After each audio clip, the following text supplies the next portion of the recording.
We are in your neighborhood right now, coming to you from Warren, Michigan. There are so many great stories to share about this community and some really important stories that I think a lot of Metro Detroit communities can relate to. Yeah, Warren is the third largest city in the state of Michigan. It's about 13 miles north of the city of Detroit.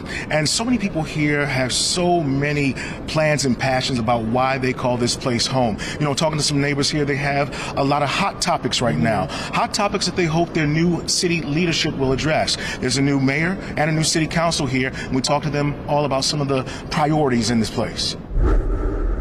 Some neighbors are calling it a new dawn in the city of Warren, Michigan. After 15 years under the administration of former Mayor Jim Fouts, residents here are welcoming the city's newly elected mayor, Lori Stone, and a new city council. I think what's really going to be important is how we change the narrative of the city. Some residents, like activist Jocelyn Howard, say the city's new leadership will be vital in reshaping Warren's future and moving on from years of political infighting and dysfunction.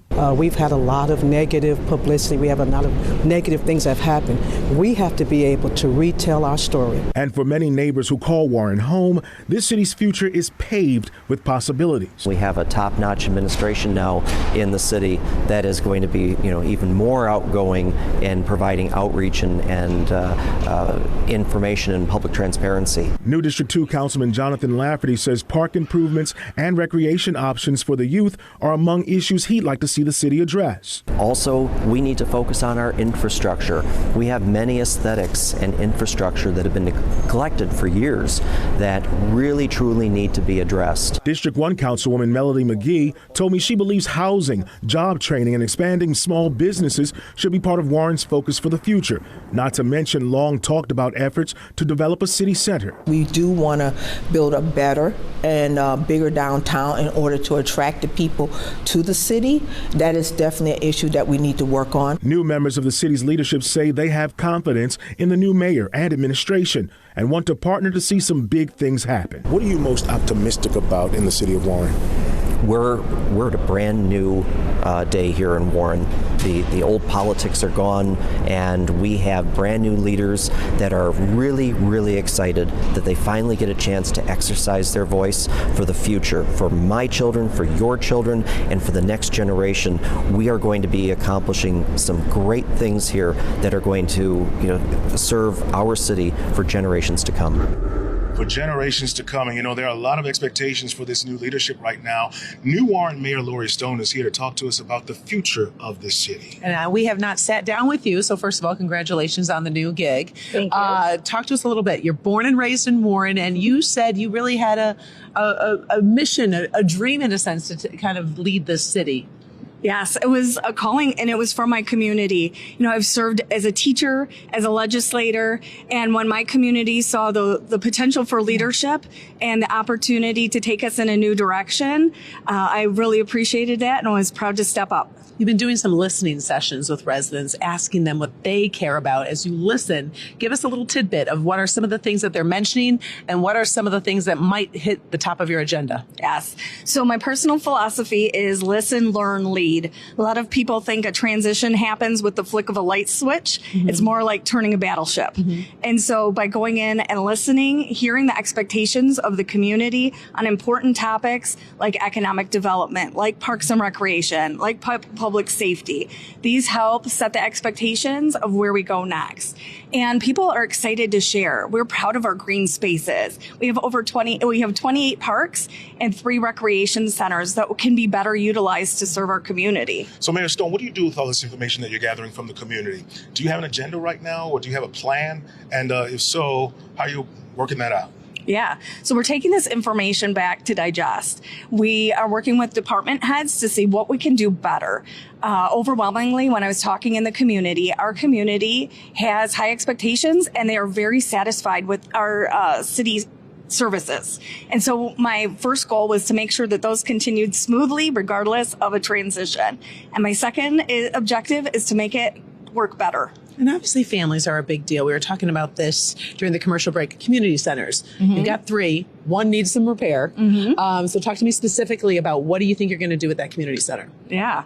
So I think there's a lot of things. So after school programs for our youth is huge.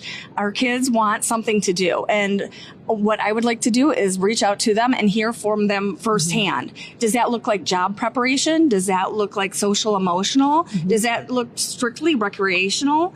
I think there's so many opportunities to offer our young people.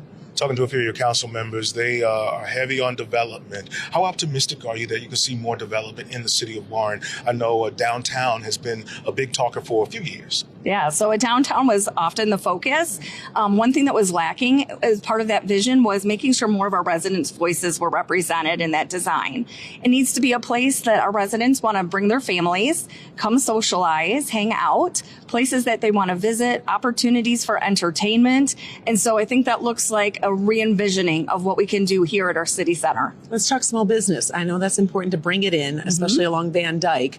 What are you going to do to try to encourage those small business owners to bring their shops and set up here? Yeah, I think one of the most exciting things is, while Michigan overall has lost population, Warren continues to grow. So I think that really says something about what families are looking for. Families are looking for schools. They're looking for parks and recreation and places that they feel safe, and they can find all those things in Warren. I was going to say, you have one more? Yeah. As we wrap up, is there anything you want the residents of Warren to know who may not have had access to you that you think is important for them to know right now, especially considering the history in the city? Yeah, so my commitment the entire time is to work together. Our community has been accustomed to divisiveness, and they're really looking for leaders that are willing to put their needs and create a better place to live, work, grow, and play in Warren. We look forward to covering the stories and following up on some of these issues with you. Wonderful. Sounds good. Thank you, Mayor. We appreciate it. February, Black History Month, and that connects us with now the election of the new mayor and city council, because voters in Warren made history when they elected the first African-American member of city council here. I know they sure did. Melanie McGee won the election for the city council District 1 seat. That includes a large portion of South Warren. Now, she's the first African-American to sit on Warren City Council in its 67-year history. McGee says representation matters in a community that's becoming even more diverse, and she wants equity and advocacy to be a priority at City Hall, knowing in 6 decades there's never been someone who looks like her on the council. It is very significant because I want to be able to be here to represent everyone. And they were looking, it was time, and everybody was ready this time. I mean, when they went to those polls, those men and women went to those polls with the expectation of change for the better, someone who understands who they are, what they're all about.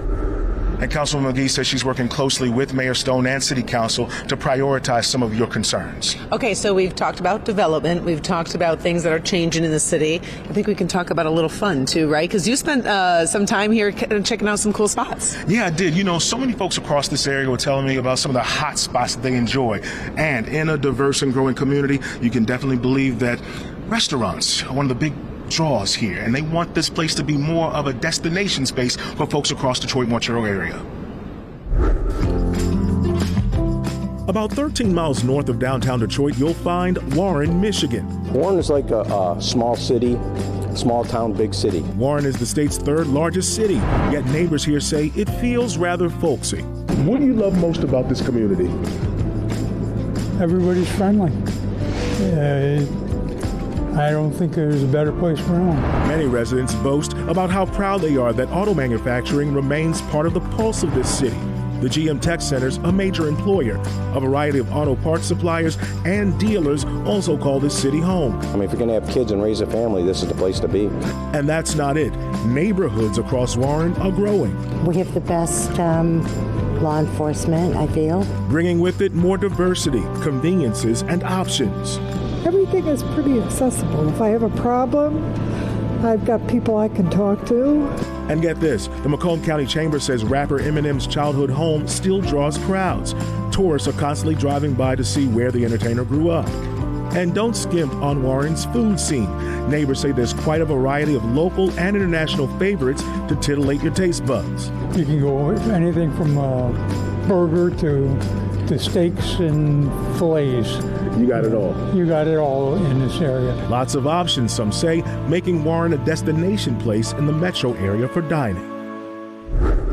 And thanks for inviting us in your neighborhood in the city of Warren. We've had such a great time finding out all about this community and why you love to call it home. And you know, the reason why we picked these communities is because residents and viewers emailed us and gave us a pitch. Not only the pitch of here, our city is great, but also here's some stories that we want you to cover. And that's how we're developing this In Your Neighborhood series. So we want to hear from you. Tell us why we should come to your town. What stories are important that really need some coverage and attention? And obviously do a little bit of bragging as well. You can send us that information, either email at us directly or hit up clickondetroit.com. Thank you so much for watching.